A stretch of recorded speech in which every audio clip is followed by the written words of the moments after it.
Carlo Cauti, muito boa noite, seja bem-vindo. Cauti, antes de te ouvir, deixa eu trazer essa informação a respeito do pastor Silas Malafaia, que disse que enviou alguns vídeos a autoridades dos Estados Unidos para denunciar o que chama de perseguição religiosa por parte do ministro do Supremo, Alexandre de Moraes.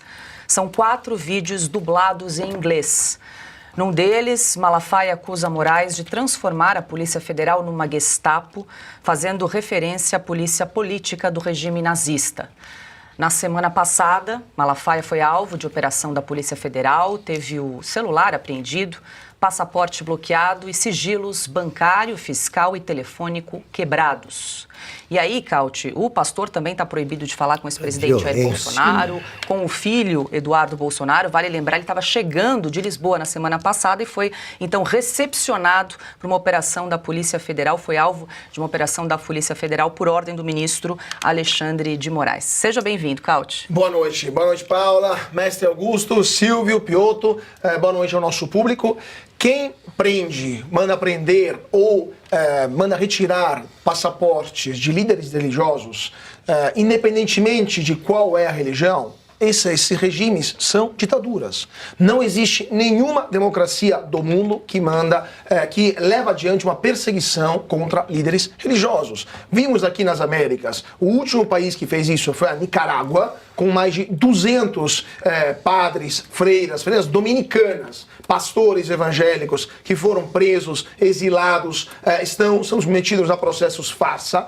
E hoje temos no Brasil, provavelmente o primeiro e único caso de um líder religioso preso e sequer sabemos exatamente preso não, com passaporte retido, mas sequer sabemos o porquê ele está sendo investigado. Qual seria a acusação contra Silas Malafaia? Ele mesmo não sabe, tanto é que quando foi convocado frente à Polícia Federal para depor, ficou em silêncio e disse, me digam do que estou sendo acusado para que eu poder entender como me defender, se eu preciso me defender. Então é uma enorme farsa tudo isso e coloca o Brasil, mais uma vez, naquele péssimo clube de regimes autoritários, especialmente aos olhos dos estrangeiros. Imagina só na imprensa americana, nos veículos de imprensa americanos ligados ao mundo evangélico, e tem um monte disso e são lidos, nas TVs americanas ligadas ao mundo evangélico, nos rádios, ou também nas igrejas evangélicas americanas, como uma notícia como essa é percebida. E na Casa Branca, claramente, onde há vários membros de igrejas, de denominações evangélicas. Então é óbvio que uma decisão como essa é mais um tiro no pé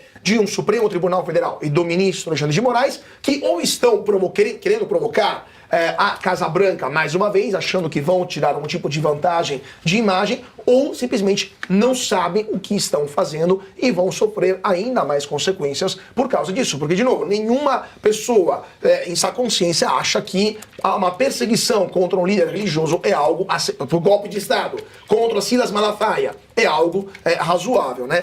Mas só para completar também a pauta anterior, Paula, a questão do Bolsonaro e do asilo político. Mas, primeiramente, asilo político não é crime. Pedir asilo político para outro país é algo que é previsto no nosso ordenamento, não pode ser criminalizado. E, eventualmente, se o outro país conceder asilo, que não é o caso, conceder asilo político, quer dizer que o problema é do Brasil, que não está respeitando as suas leis, que não está respeitando os tratados internacionais em defesa dos direitos humanos que assinou. Então, quando um país concede asilo político, como foi feito nos Estados Unidos com Alan dos Santos, ou na Espanha com o Osvaldo Eustáquio, ambos governos de esquerda, na Espanha com Pedro Sánchez e, na época, nos Estados Unidos com Joe Biden, quer dizer que eles vêem no Brasil um problema. Então não é o Bolsonaro ter uma minuta apócrifa de um pedido de asilo político que nunca foi, de fato, exercida. É o problema que alguém aqui em Brasília tem medo que algum outro país conceda mais o asilo político, que seria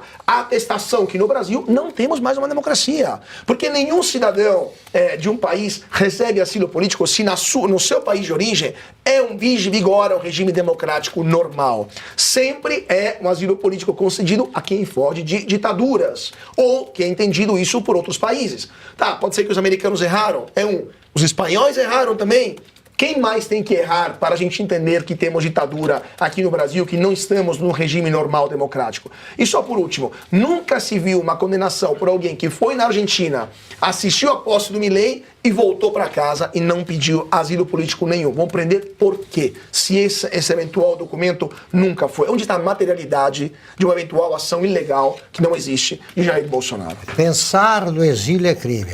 Então estamos no tribunal do pensamento, né? Já Exatamente. Orwell estaria se revoltando na tumba, Exatamente. pensando no regime que hoje temos no Brasil.